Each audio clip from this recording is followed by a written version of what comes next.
Thank you for joining us this evening for episode 4 of The Unpleasant Profession of Jonathan Hoag, a science fantasy novella by American writer Robert A. Heinlein. Last week, Cynthia and Teddy returned to the Acme building where they had tailed Hoag.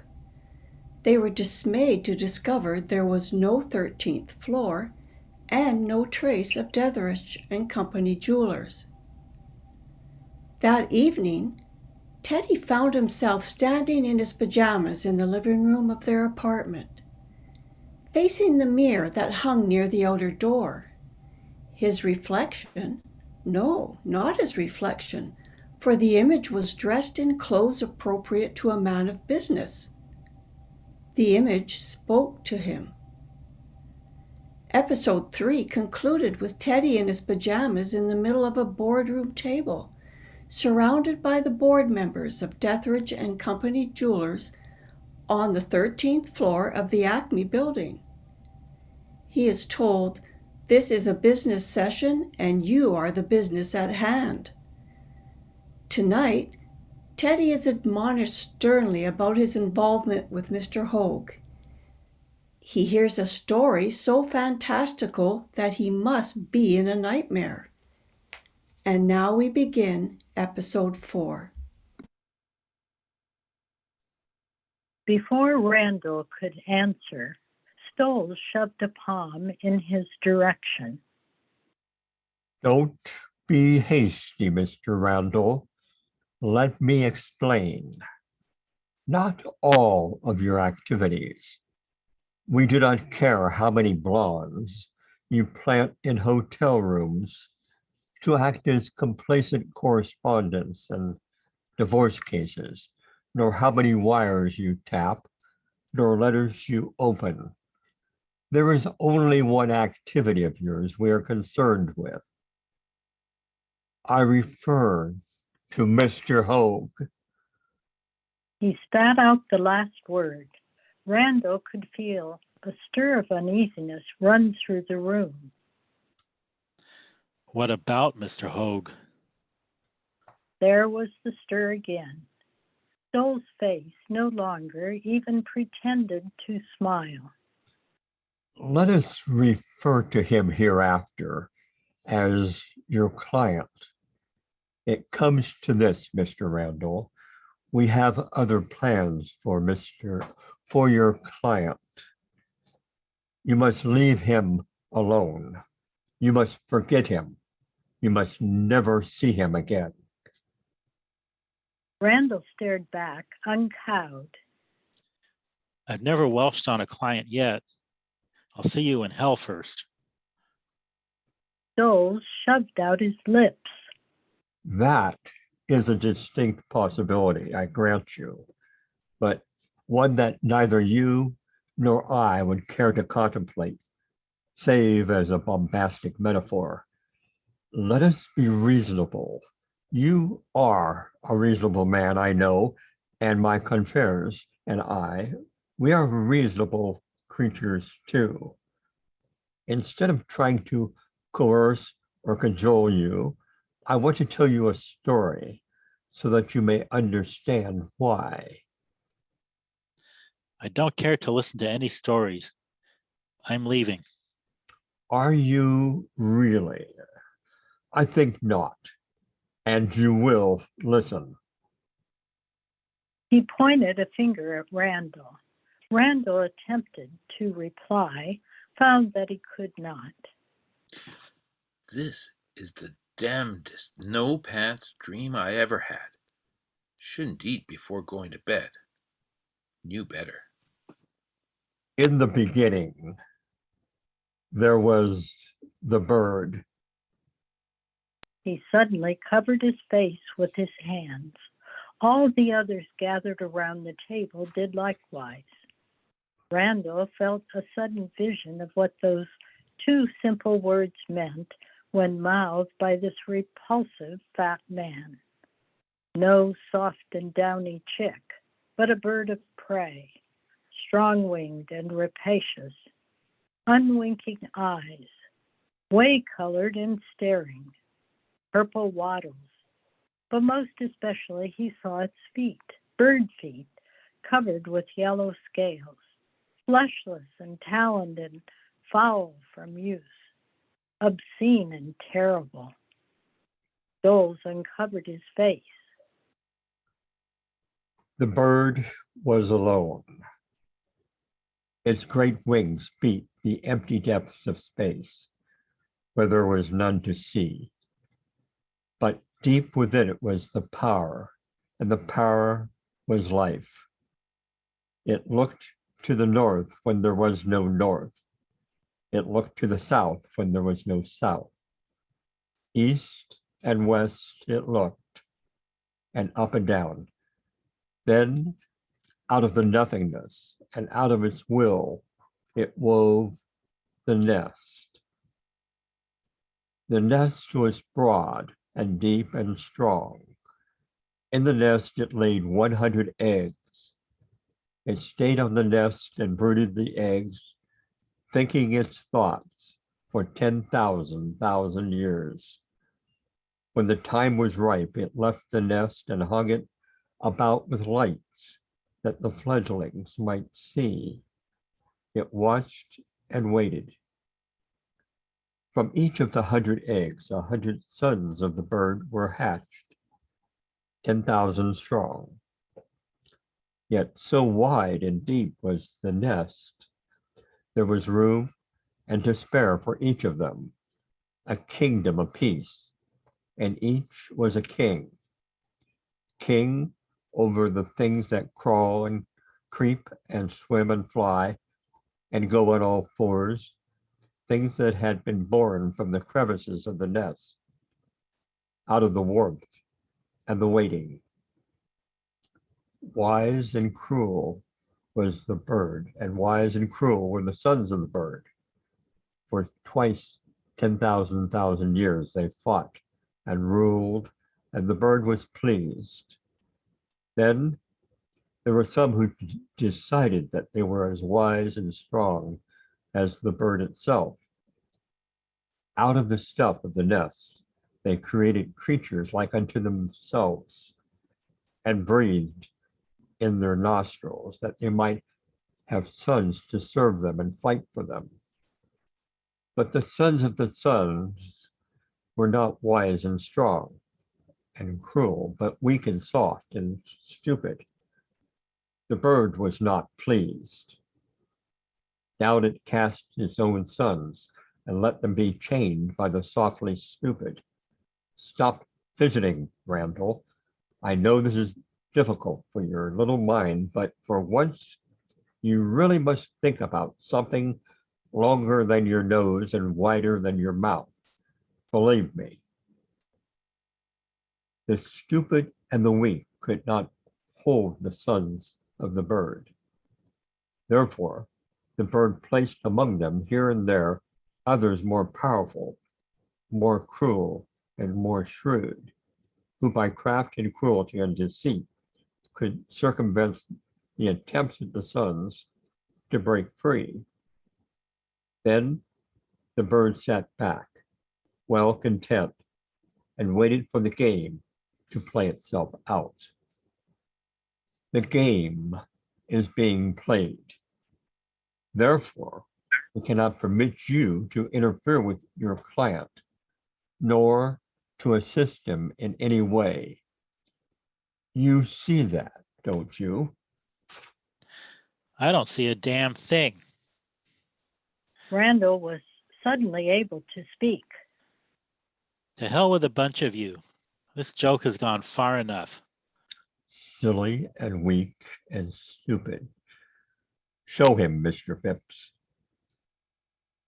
Phipps got up, placed a briefcase on the table, opened it, and drew something from it, which he shoved under Randall's nose. A mirror. Please look this way, Mr. Randall. Randall looked at himself in the mirror. What are you thinking of, Mr. Randall? The image faded. He found himself staring into his own bedroom, as if from a slight height. The room was dark, but he could plainly see his wife's head on her pillow. His own pillow was vacant. She stirred and half turned over, sighing softly. Her lips were parted a trifle and smiling faintly, as if what she dreamed were pleasant. See, Mr. Randall, you wouldn't want anything to happen to her now, would you? Why, you dirty low down. Softly, Mr. Randall, softly. And that will be enough from you. Remember your own interest and hers. Doles turned away from him. Remove him, Mr. Phipps. Come, Mr. Randall. He felt again that undignified shove from behind. Then he was flying through the air with the scene tumbling to pieces around him. He was wide awake in his bone bed, flat on his back and covered with cold sweat. Cynthia sat up. What's the matter, Teddy? I heard you cry out. Nothing. Bad dream, I guess. Sorry I woke you. It's all right. Stomach upset? A little, maybe. Take some bicarb. I will. He got up, went to the kitchen, and fixed himself a small dose. His mouth was a little sour. He realized now that he was awake. The soda helped matters. Cynthia was already asleep when he got back, slid into bed quietly. She snuggled up to him without waking, her body warming his. Quickly, he was asleep too. The next morning, Cynthia woke to Teddy singing in the shower. Never mind trouble, fiddle-dee-dee. He broke off singing suddenly, turned the shower down sufficiently to permit ordinary conversation. Good morning, beautiful. Cynthia was standing in the door of the bathroom, rubbing one eye and looking blearily at him with the other. People who sing before breakfast. Good morning. Why shouldn't I sing?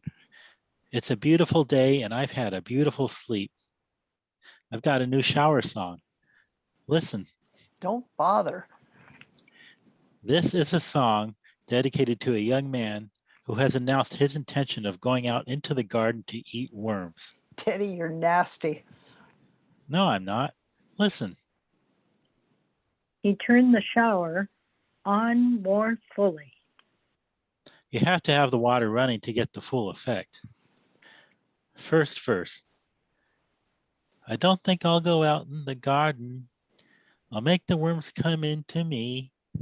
If I have to be miserly, I might as well be so comfortably. He paused for effect. Chorus. Never mind trouble, fiddle-dee-dee. Eat your worms with vitamin E. Follow this rule and you will be still eating worms at 103. He paused again. Second verse. Only I haven't thought up a second verse yet. Shall I repeat the first verse? No thanks. Just duck out of that shower and give me a chance at it. You don't like it. I didn't say I didn't. Art is rarely appreciated. But he got out. He had the coffee and the orange juice waiting by the time she appeared in the kitchen. He handed her a glass of the fruit juice. Teddy, you're a darling. What do you want in exchange for all this coddling? You, but not now. I'm not only sweet, I'm brainy. So? Uh-huh. Look, I figured out what to do with friend Hoag. Hoag? Oh dear. Well, look out, you'll spill it. He took the glass from her and set it down. Don't be silly, babe. What's gotten into you? I don't know, Teddy. I just feel as if we're tackling the kingpin of Cicero with a pea shooter. I shouldn't have talked business before breakfast. Have your coffee. You'll feel better. All right, no toast for me, Teddy. What's your brilliant idea? It's this. he explained while crunching toast. Yesterday, we tried to keep out of his sight in order not to shake him back into his nighttime personality, right? Uh-huh. Well, today we don't have to. We can stick to him like a leech, both of us, practically arm in arm. If it interferes with the daytime half of his personality, it doesn't matter because we can lead him to the Acme building. Once there, habit will take him where he usually goes. Am I right? I don't know, Teddy. Maybe. Amnesia personalities are funny things. He might just drift into a confused state. You don't think it will work? Maybe it will, maybe it won't. But as long as you plan for us to stay close together, I'm willing to try it. If you won't give up the whole matter. He ignored the condition she placed on it. Fine. I'll give the old buzzard a ring and tell him to wait for us at his apartment. He reached across the breakfast table and grabbed the phone, dialed it, and talked briefly with Hoag. He's certainly a June bug, that one. He put the phone down. At first, he couldn't place me at all. Then all of a sudden, he seemed to click, and everything was all right. Ready to go, Sin? Half a sec. Okay. He got up and went into the living room, whistling softly. The whistling broke off. He came quickly back into the kitchen. Sin, What's the matter, Teddy? come into the living room, please. She hurried to do so, suddenly apprehensive at the sight of his face. He pointed to a straight chair, which had been pulled over to a point directly under the mirror near the outer door. Sin, how did that get where it is? That chair? Why, I pulled the chair over there to straighten the mirror just before I went to bed. I must have left it there. I suppose you must have. Funny I didn't notice it when I turned out the light. Why does it worry you? Think somebody might have gotten into the apartment last night? Yeah, sure. That's what I was thinking. But his brow was still wrinkled. Cynthia looked at him, then went back into the bedroom. There she gathered up her purse, went through it rapidly, then opened a small, concealed drawer in her dressing table. If anyone did manage to get in, they didn't get much. Got your wallet? Everything in it? How about your watch? He made a quick check and reported. They're all right. You must have left the chair there and I just didn't notice it. Ready to go? Be right with you. He said no more about it. Privately, he was thinking what an involved mess a few subconscious memories and a club sandwich just before turning in could make. He must have noticed the chair just before turning out the light, hence its appearance in the nightmare. He dismissed the matter. Chapter 5. Hoag was waiting for them. Come in. Come in. Welcome, madame, to my little hideaway. Will you sit down? Have we time for a cup of tea? I'm afraid that I haven't coffee in the house. I guess we have.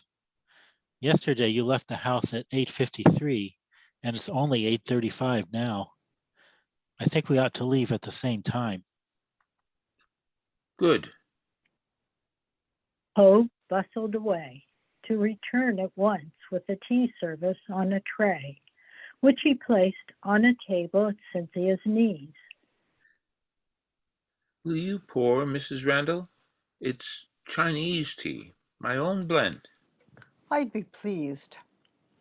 He did not look at all sinister this morning.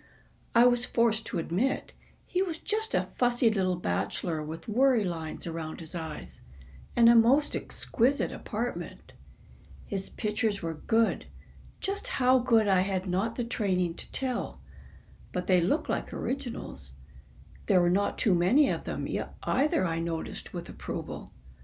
Arty little bachelors were usually worse than old maids for crowding a room full of too much. Not Mr. Hoag's flat. It had an airy perfection to it, as pleasing in its way as a Brahms waltz. I wanted to ask him where he had gotten his drapes.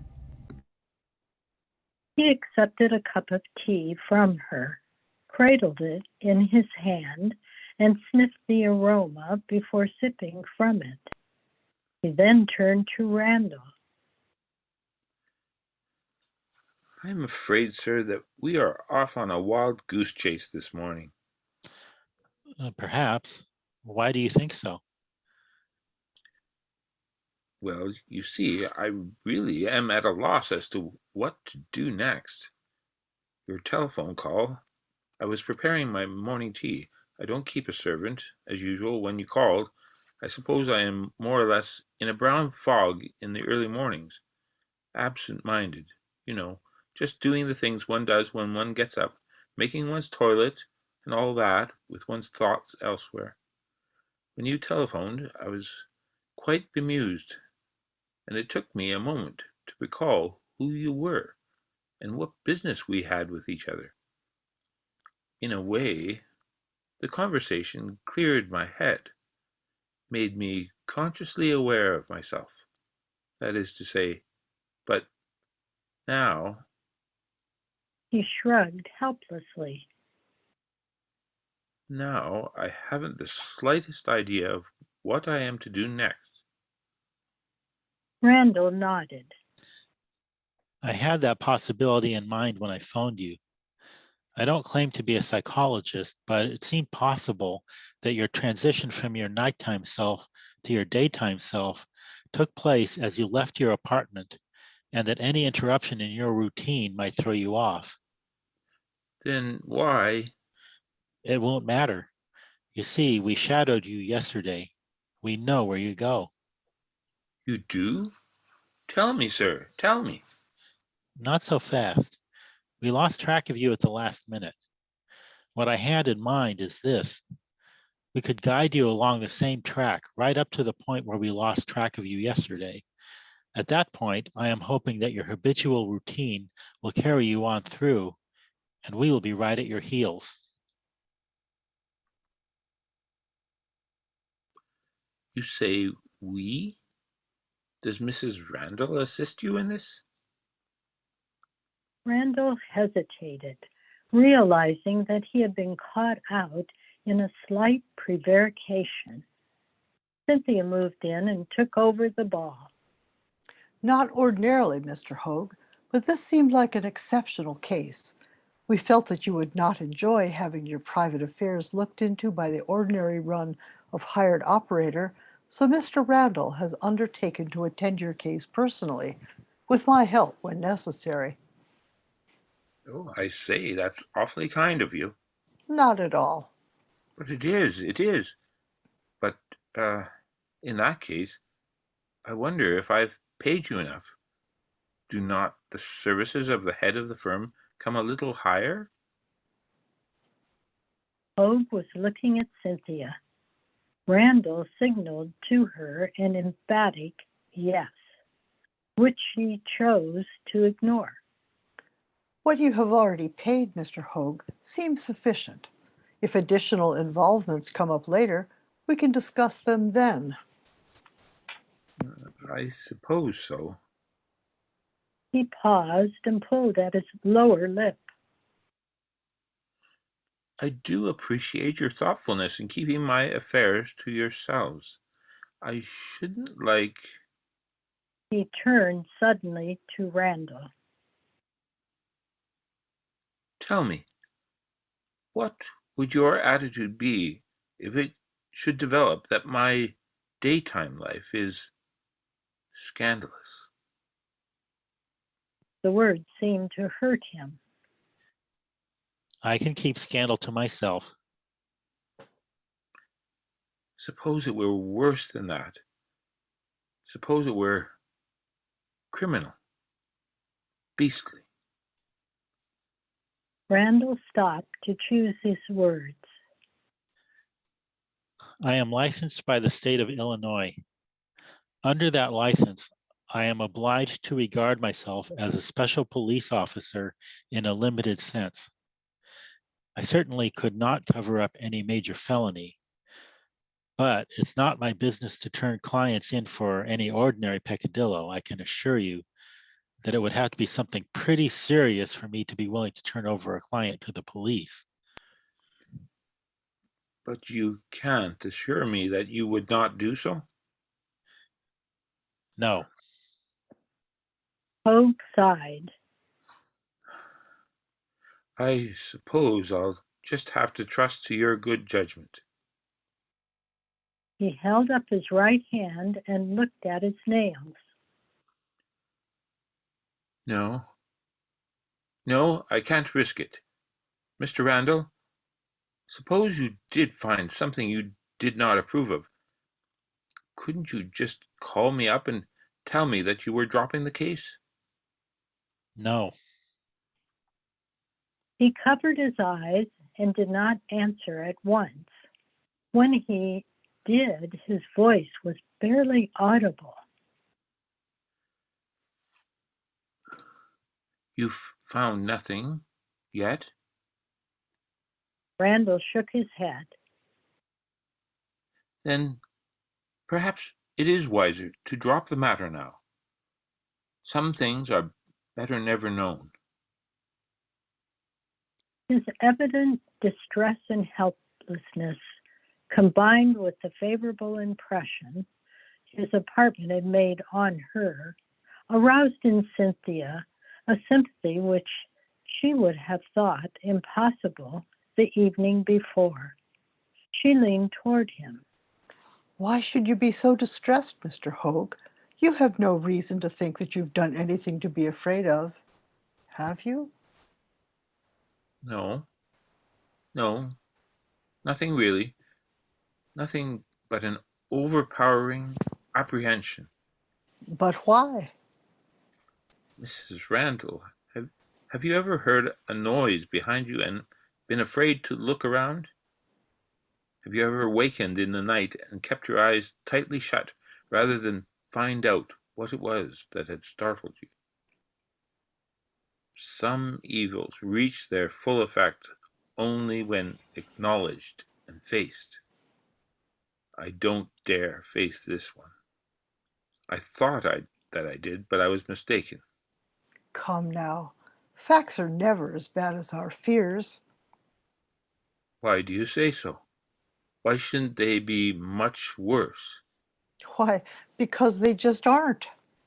I stopped, suddenly conscious that my Pollyanna saying had no truth in it, that it was the sort of thing adults use to pacify children.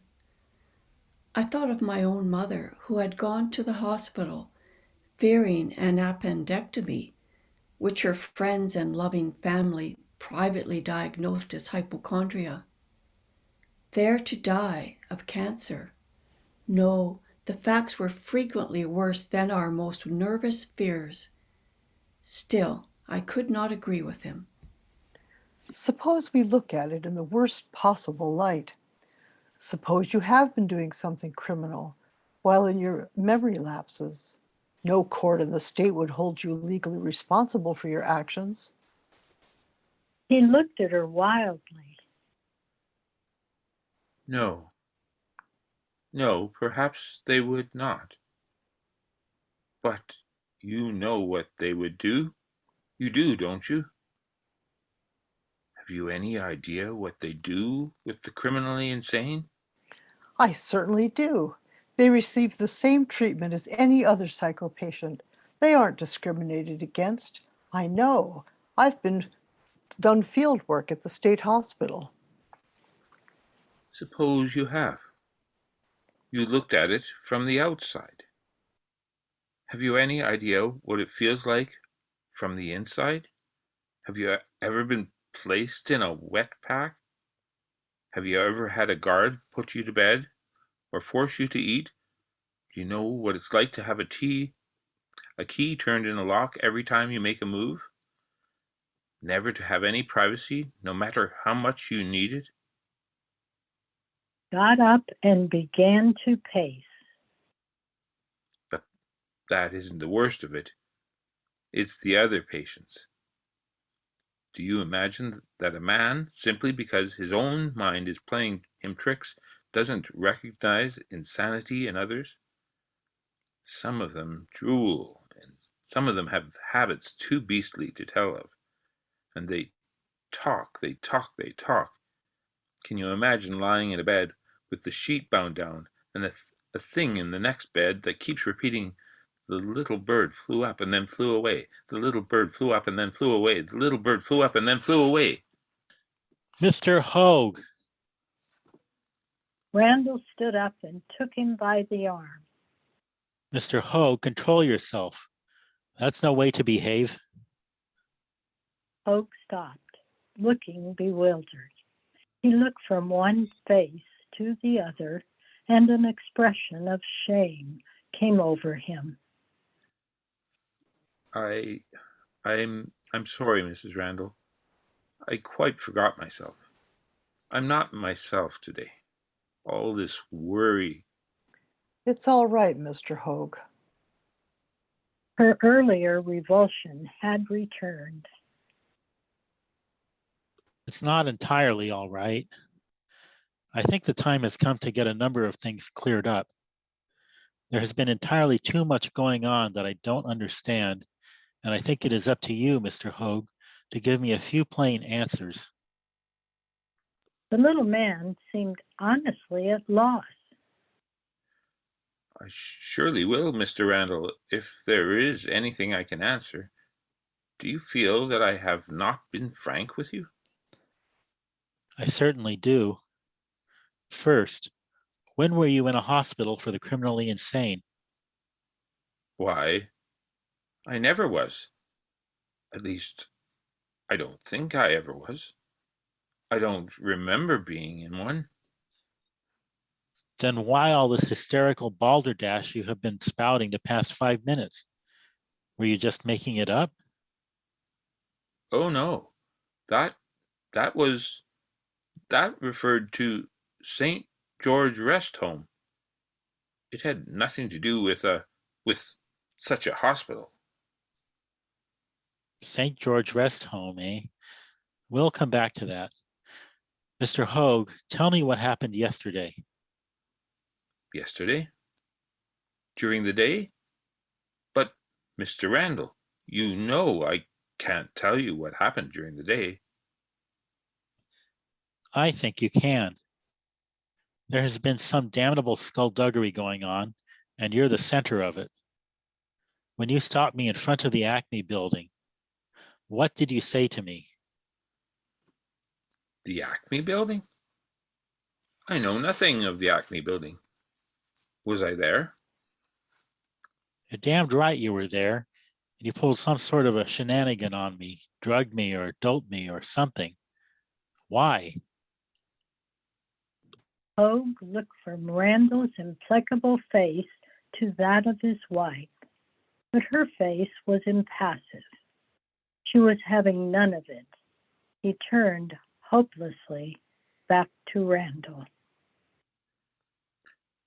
Mr. Randall, believe me, I don't know what you are talking about.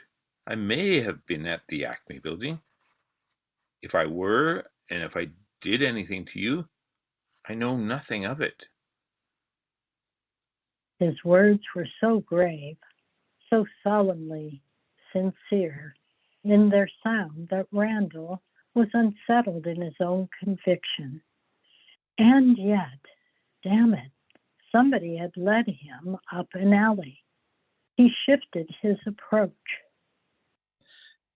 Mr. Hoag, If you have been as sincere with me as you claim to be, you won't mind what I'm going to do next.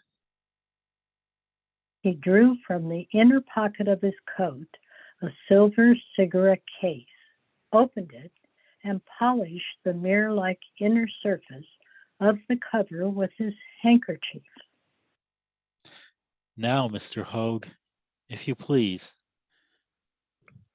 What do you want? I want your fingerprints. Hoag looked startled, swallowed a couple of times. Why should you want my fingerprints? Why not? If you haven't done anything, it can't do any harm, can it? You're going to turn me over to the police. I haven't any reason to. I haven't anything on you. Let's have your prints. No. Randall got up, stepped toward Hoag, and stood over him. How would you like both your arms broken? Hoag looked at him and cringed, but he did not offer his hands for prints. He huddled himself together, face averted, and his hands drawn in tight to his chest. Randall felt a touch on his arm. That's enough, Teddy. Let's get out of here. Hoag looked up. Yes. Get out. Don't come back. Come on, Teddy. I will in a moment. I'm not quite through, Mr. Hoag. Hoag met his eye as if it were a major effort. Mr. Hoag, you've mentioned St. George Rest Home twice as being your old alma mater. I just wanted you to know that I know that there is no such place. Again, Hoag looked genuinely startled. But there is. Wasn't I there for... At least they told me that was its name. Huh. Come on, Randall turned toward the door. Come on, Cynthia. This completes episode 4.